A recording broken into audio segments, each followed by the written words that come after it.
ચેતનાની શિખરયાત્રાનો અનુવાદ. અગોચર સૃષ્ટિનો મહાન પ્રવાસી સાધનાખંડ પ્રથમ. લેખક શ્રદ્ધેય ડૉક્ટર પ્રણવ પંડ્યા. ઓડિયો 32. હિમાલયથી આમંત્રણ. વિક્રમ સંવત 1985નો ચૈત્ર માસ ચાલુ થઈ ગયો હતો. તે પહેલાં કારતક મહિનાથી નવી સંવત શરૂ થયાના 5 મહિના આમ જ પસાર થઈ ગયા. ચૈત્ર માસની નવરાત્રિ પર આખા આંવલખેડા ગામમાં શક્તિ પૂજા અને રામાયણના પાઠના આયોજનોનો કાર્યક્રમ થઈ ગયો. તેના પણ 4-5 દિવસ પસાર થઈ ગયા. શ્રીરામની સાધના જે રીતે ચાલતી હતી તે રીતે ચાલુ જ રહી. એ અદ્ભુત, અનોખી અને અલૌકિક હતી.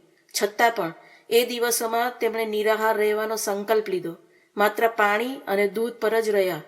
બનતા સુધી એ ચૈત્ર માસની 5મનો દિવસ હતો. એ દિવસે તેઓ લગભગ વહેલી સવારે 2:30 વાગે ઉઠી ગયા અને દરરોજની જેમ ઉપાસનામાં લાગી ગયા. જો કે તે પહેલાં ઉઠતી તથા નહાતી વખતે જ તેમના મનમાં આનંદ, ઉમંગ તથા ઉત્સાહનો મહાસાગર હિલોળા લઈ રહ્યો હતો. ખરેખર તો આગલા દિવસની સાંજથી જ મનમાં જાત જાતના વિચારો આવી રહ્યા હતા કે આવતીકાલે સવારથી જ કંઈક નવીન ક્રમ શરૂ કરવાનો છે. શું શરૂ કરવાનું છે એનો આભાસ સ્પષ્ટ થઈ રહ્યો ન હતો, પરંતુ એવું જરૂર લાગી રહ્યું હતું કે હવે આગલા પડાવ પર જવા રવાના થવાનું છે. મહાપુરુષાર્થ માટે નક્કી કરાયેલ જપની સંખ્યા અને ધ્યાન પૂરું થઈ ગયું. સવિતા દેવતાને જપ સમર્પિત કર્યા પછી પ્રદક્ષિણા કરી શ્રીરામ હજી બેઠા જ હતા કે અંદરથી અવાજ આવ્યો. આ દિવ્ય વાણી પોતાના એ જ માર્ગદર્શક આત્માના કંઠમાંથી પ્રસ્ફુટિત થતી હોય એમ લાગી રહ્યું હતું કે જેમણે તેમને 2 વર્ષ પહેલા વસંત પંચમીના દિવસે હિમાલયની યાત્રા કરવા નિર્દેશ કર્યો હતો. એ દિવસે કે જે દિવસે પૂજાની ઓરડીમાં પોતાના ગુરુજીનો સાક્ષાત્કાર થયો હતો, જે પવિત્ર સુગંધથી વાતાવરણ મહેકી ઉઠ્યું હતું અને આત્મામાં ઉમંગ છવાઈ ગયો હતો, આજે પણ બરાબર એવી જ સ્થિતિ સર્જાઈ. ફરક માત્ર એટલો જ હતો કે એ દિવ્ય આત્મા પ્રગટ ન થયો અને વાણી પણ એવી સ્પષ્ટ ન હતી કે બીજા કોઈને સંભળાય. એનું અંતર જગતમાં ગુંજન થયું. પાછલી વખતે પ્રત્યક્ષ સાનિધ્ય માટે જે બોલાવવાની વાત કહેવામાં આવી હતી એ સમય હવે આવી ગયો હતો. કહેવામાં આવ્યું કે ચૈત્ર માસ શરૂ થતાં જ હિમાલય તરફ જવા પ્રયાણ કરી દેવાનું છે. હવે ત્યાં જ મુલાકાત થશે. 5મી નવરાત્રિના દિવસે પાછલી વસંત પંચમીના દિવસે આપેલા નિર્દેશને યાદ કરાવવામાં આવ્યો. હજી ઉત્તરાખંડના પહાડી રસ્તાઓમાં બરફ છવાયેલો છે અને બદ્રી કેદારના દ્વાર પણ બંધ છે. લગભગ આ મહિનામાં ત્યાંના દ્વાર ખુલશે. આ યાત્રાની તૈયારી કરવામાં અને ત્યાં સુધી પહોંચવામાં આટલો સમય તો લાગી જ જશે. આ બધા જ પવિત્ર સ્થળોનો પ્રવાસ ખેડતા ખેડતા આગળ સુધી પહોંચવાનું છે. આ સૂચનો બહાર ક્યાંયથી નહીં પરંતુ આંતરિક સૃષ્ટિમાંથી પ્રગટ થઈ રહ્યા હતા. એવું લાગી રહ્યું હતું કે અંદર બેસીને કોઈ બોલી રહ્યું છે, બતાવી રહ્યું છે. એ પ્રેરણા યા નિર્દેશ અંગે લાંબા સમય સુધી વિચારતા રહેવાનો કોઈ અવકાશ ન હતો. સ્ફૂર્ણા સંકલ્પ બની ગઈ હતી કે હવે ચાલવાની તૈયારી કરવાની છે. સંધ્યા સમયના જપમાંથી નિવૃત્ત થયા પછી તરત જ તાઈજીને કહેવામાં આવ્યું કે આજે મને મારા ગુરુદેવ તરફથી આદેશ મળ્યો છે. શું આદેશ મળ્યો છે? તાઈજીએ પૂછ્યું. થોડા સમય સુધી તેમના સાનિધ્યમાં રહેવાનું છે, શ્રીરામે જવાબ આપ્યો. હવે તાઈજીને શ્રીરામ અંગે મનમાં કોઈ શંકા જ રહી ન હતી કે તેઓ હિમાલય ચાલ્યા જશે અથવા બીજે ક્યાંય ચાલ્યા જશે અને પછી ક્યારેય પાછા નહીં ફરે યા સાધુ સંન્યાસી બની જશે. તેમણે પૂછ્યું, કેટલા દિવસ માટે જવાનું છે? શ્રીરામે જવાબ આપ્યો, એ તો મને ખબર નથી, પરંતુ મને લાગે છે કે તેઓ મને 4-5 દિવસ પોતાની પાસે રાખશે. આવવા જવા માટે બીજા 10-12 દિવસ થશે. આ જવાબ સાંભળી તાઈજીના ચહેરા પર રજા આપવાનો ભાવ પ્રગટ થયો. પછી તેઓ બોલ્યા, ઠીક છે, જો 2 અઠવાડિયાનો સમય લાગતો હોય તો એટલા દિવસ માટે સંપૂર્ણ વ્યવસ્થા કરીને જ જા. પછી થોડું અટકીને બોલ્યા, આ બાજુ તો ઋતુ બદલાઈ ગઈ છે. ગરમીના દિવસો શરૂ થઈ ગયા છે, પરંતુ તું જે દિશામાં જઈ રહ્યો છે ત્યાં હંમેશા ઠંડી રહે છે. ઓઢવા, પહેરવા તથા પાથરવાની ચીજ વસ્તુ લઈ જવામાં બેદરકારી ન દાખવતો. ઠંડી માટે પહેરવાના કપડાં પોતાની સાથે જ રાખજે. તેઓ તો અટક્યા વગર એક જ શ્વાસે બોલી રહ્યા હતા, તું શું લઈ જવાનો હતો? હું બધો સામાન મારી જાતે ભરી દઈશ.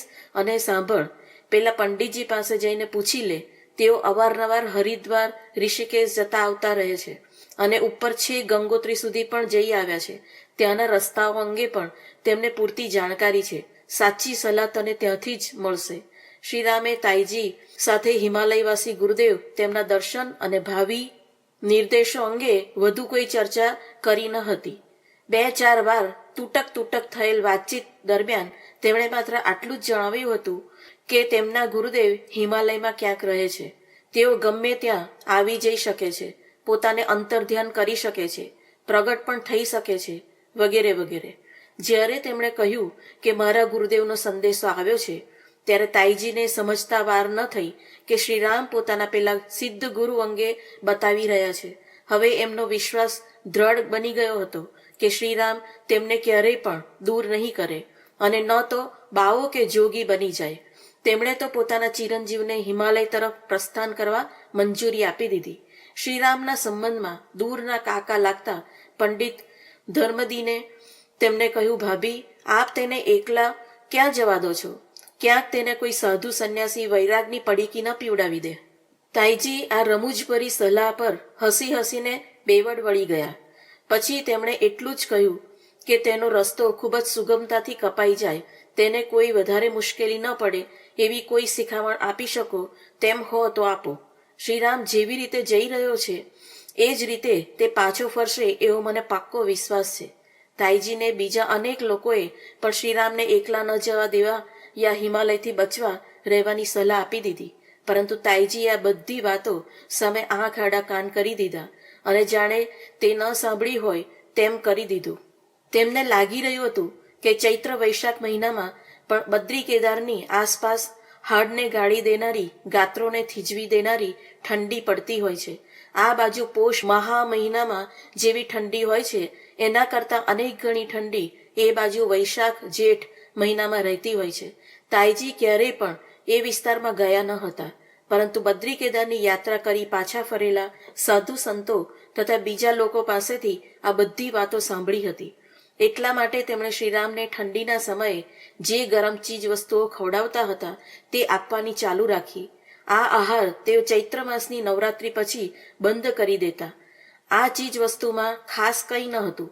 તાઈજીએ તેમને મધ, આદુ, ગોળ, મગફળી, તલ વગેરે ચીજો ખવડાવવાની ચાલુ રાખી. તેમને માટે હિમાલયની યાત્રાનો અર્થ બદ્રીનાથ તથા કેદારનાથ સુધી મર્યાદિત હતો. બહુ તો ગંગોત્રી અને યમનોત્રી સુધી પણ જઈ શકે, પરંતુ એ ખૂબ આગળની વાત હતી. શ્રીરામે જ્યારે તેમને કહ્યું કે હિમાલય જવાનું છે ત્યારે તેઓ માત્ર કેદારનાથ સુધી જ સમજ્યા હતા. ન તો તેમણે શ્રીરામને કંઈ વધુ પૂછપરછ કરી કે ન તો શ્રીરામે તેમને કંઈ બતાવ્યું. તેમણે સ્વયંને પણ ખબર ન હતી કે હિમાલયની યાત્રાનું આમંત્રણ કયા વિસ્તાર સુધી પહોંચવા માટે છે. તાઈજીએ લોકોને પૂછીને મોટા 2 થેલામાં સુતરાઉ અને ઊનના ગરમ કપડાં ઉપરાંત મોજા, કપડાના બૂટ, કામળો, લાકડી, મીણબત્તી, ટોર્ચ વગેરે સામાન બાંધી દીધો. કોઈએ કહ્યું, શ્રીરામને ટ્રંક આપજો, એમાં જ બધો સામાન ભરી દેજો, તે વધારે સારું રહેશે, વરસાદ વગેરેથી ભીંજાશે પણ નહીં. તો તાઈજીએ જવાબ આપ્યો, એ પેટી એટલી બધી ભારે છે કે તેને ઉઠાવતા જ છોકરો થાકીને લોથપોથ થઈ જશે. હવે રહી વરસાદની વાત, તો છોકરો પોતાના શરીરને જ્યાં છુપાવશે ત્યાં સામાન પણ થેલામાં સલામત બની જશે. યાત્રા માટે વિદાય આપ્યા પહેલા તાઈજીને છત્રી યાદ આવી ગઈ. હવેલીમાંથી તે શોધી કાઢી, શ્રીરામને પકડાવી દીધી. આ બાજુ શ્રીરામ પણ હિમાલયના પ્રવાસ માટે સંપૂર્ણ રીતે સુસજ્જ હતા. ઓછામાં ઓછો સામાન. શ્રીરામને તાઈજીએ વાત્સલ્ય અને પ્રેમપૂર્વક જે સામાન બાંધી આપ્યો હતો એ કંઈ વધુ પડતો ન હતો. વજનની દ્રષ્ટિએ જોવા જઈએ તો માંડ એકાદ મણ અર્થાત 20 કિલો જેટલો હતો. જ્યારે તેઓ 23મી એપ્રિલના દિવસે ઋષિકેશ આવી પહોંચ્યા ત્યારે તેમને એવું લાગ્યું કે આ સામાન કંઈક વધારે છે. એ જ દિવસે સાંજે ગંગાના પવિત્ર તટ પર બેસી ધ્યાન કરવા યોગ્ય જગ્યા શોધી લીધી. એપ્રિલના અંતમાં ઋષિકેશની આસપાસનું વાતાવરણ ઉષ્માભર્યું બની જાય છે. ઠંડી બિલકુલ ઓછી થઈ જાય છે. જો કે ગરમીનું આગમન પણ પૂરેપૂરું થયું હોતું નથી. આજે તો યાત્રાળુઓનો પ્રવાસ 12 માસ ચાલુ રહે છે અને ઠંડી ગરમીથી બચવા માટે મોંઘા કે સસ્તા તમામ સાધનો સરળતાથી મળી જાય છે. પરંતુ આ તો ઈસવીસન 1927-28ની વાત છે. જ્યારે આજના જેવી પરિસ્થિતિઓ ન હતી ત્યારે ગરમ કપડાં સાથે લઈ ચાલવું આર્થિક પરિસ્થિતિ સારી હોવાનું દ્યોતક સમજવામાં આવતું. મધ્યમ શ્રેણીના અને તેનાથી કંઈક વધુ સારી આર્થિક સ્થિતિ ધરાવતા લોકો પણ તડકામાં શરીર શેકવાને યા આગ પાસે ઊભા રહી તાપવાને ઠંડીથી શરીરનો બચાવ કરવાની એક રીત માનતા. બંને ઉપાય ન અજમાવી શકવાની સ્થિતિમાં લોકો એકી સાથે 3-4 કપડાં પહેરી લેતા હતા. હેમાદ્રીના ઉત્તુંગ ગિરિશિખરોની કટી મેખલા પર ઉગેલી લીલીછમ વનરાજે નમળો વળાંક લઈ કલકલ વહેતી ભાગીરથી જાહ્નવી ગંગાના શ્વેત ધવલ શીતળ નિર્મળ નીરમાં અલપ ઝલપ જાય ઢોળતી મનને અલૌકિક અવર્ણનીય આનંદથી પ્રફુલ્લિત કરી રહી હતી. આખા દિવસની રઝળપાટ કર્યા પછી થાકનો અનુભવ કરી રહેલા હજારો રત્નો જડિત સુવર્ણ રથારૂઢ ભગવાન ભાસ્કરે અસ્તાંચલ પર આવી ડોકિયું કર્યું. તેની સાથે જ સલુણી સંધ્યાના રંગો ખીલી ઉઠ્યા. પળ બે પળ વીતી ન વીતી ત્યાં નિશાને નીલાંબરની આંખમાં શ્યામલ કાજળ આજવાનો આરંભ કરી દીધો. એ દરમિયાન શ્રીરામે ગંગાના પતિત પાવન નીરમાં હાથ પગ તથા મોં ધોઈ આસન લગાવી નિત્યનો સંધ્યા પૂજનનો ક્રમ પતાવી દીધો. ત્યારબાદ ધ્યાન લગાવવા પ્રયત્ન કરી રહ્યા હતા ત્યાં તેમની નજર ગંગાના તટ પર બેઠેલા સંન્યાસીઓના ટોળા પર પડી. તેઓ સ્નાન કરી અંગ લૂછી નાખ્યા પછી પોતાના થેલામાંથી ભભૂતિ બહાર કાઢી ને પોતાના શરીર પર ચોડવા લાગ્યા. ભભૂતિ લગાવેલ સંન્યાસીઓ તો શ્રીરામ આ પહેલા અનેકવાર જોઈ ચૂક્યા હતા ત્યારે તેમનું ધ્યાન એ તરફ ગયું ન હતું.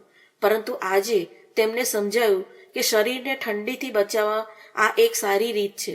સંન્યાસીઓના એ ટોળાએ સંધ્યા પૂજનનું નિત્યક્રમ પતાવી પોતાના મુકામ તરફ જવા પગ ઉપાડ્યા તો શ્રીરામ તરત પોતાના આસન પરથી ઉઠી ગયા અને એ ટોળામાં જે સૌથી વૃદ્ધ સંન્યાસી હતા તેમની પાસે પહોંચી ગયા. તેમણે પ્રણામ કર્યા. સંન્યાસીએ આશીર્વાદ આપતા હોય એ મુદ્રામાં પોતાનો હાથ ઊંચો ઉઠાવ્યો. શ્રીરામે તેમને પૂછ્યું, મહારાજ, આપ કઈ દિશામાં જઈ રહ્યા છો? સંન્યાસીએ બતાવ્યું કે તેઓ બધા બદ્રીનાથ તરફ જઈ રહ્યા છે. થોડીવાર થોભી તે સંન્યાસી ફરી બોલ્યો, તારે અમારી સાથે આવવું હોય તો ચાલ. એકલો હોય તેવું લાગી રહ્યું છે. સાથે સાથે ચાલવાથી વાટ સારી રીતે કપાઈ જશે. થોડીક ભજન, ભક્તિ, જ્ઞાન તથા ધ્યાનની વાતો પણ થતી રહેશે. શ્રીરામને લાગ્યું કે એ સાધુ કંઈક વધુ પડતો બોલકણો છે. શ્રીરામનો ઉદ્દેશ તો માત્ર આગળની યાત્રા શરૂ કરવા માટે કયા કયા પ્રકારની તૈયારી હોવી જોઈએ એ અંગે થોડી જાણકારી મેળવવાનો હતો. તેમણે કહ્યું કે ના ના, મારે બદ્રીનાથ જવું નથી. તો ક્યાં જવું છે? સંન્યાસીઓ ચાલતા ચાલતા થંભી ગયા અને એક સંન્યાસી પૂછપરછ કરવા લાગ્યો, શું ઘરેથી ભાગીને તો આવ્યો નથી ને? વૈરાગ્ય લેવો છે? અહીં તું ક્યાં રહે છે? ક્યાંનો રહેવાસી છે? મંડલેશ્વર જેવા દેખાતા એ સાધુએ એકી સાથે ઢગલાબંધ પ્રશ્નોની ઝડી વરસાવી. શ્રીરામ એકી સાથે પૂછાયેલા આટલા બધા પ્રશ્નોના કારણે જવાબ આપતા જરા અચકાયા. તેમને એવું લાગ્યું કે મેં આને ખોટું પૂછ્યું. તેઓ બોલ્યા, ક્ષમા કરો મહારાજ, મારાથી ભૂલ થઈ ગઈ. મેં આપનો સમય વિના કારણે જ નષ્ટ કર્યો છે. બચ્ચા, વ્યર્થ ગ્લાનીનો અનુભવ ન કર. તું શું પૂછવા માંગે છે એ હું સારી રીતે જાણું છું. પેલા સંન્યાસીએ કહ્યું. શ્રીરામ કોઈ પણ પ્રકારનો જવાબ આપ્યા વગર એક જ ધ્યાનથી પેલા સાધુ તરફ નિહાળી રહ્યા. એ બોલ્યો, જેના આમંત્રણથી અહીં આવ્યો છે એની ઉપર વિશ્વાસ રાખ. એવો જ તને જ્યાં પણ લઈ જવાના હશે ત્યાં આવી લઈ જશે. કોઈનો સંગાથ શોધ્યા વગર એકલા જવું જ શ્રેયસ્કર છે.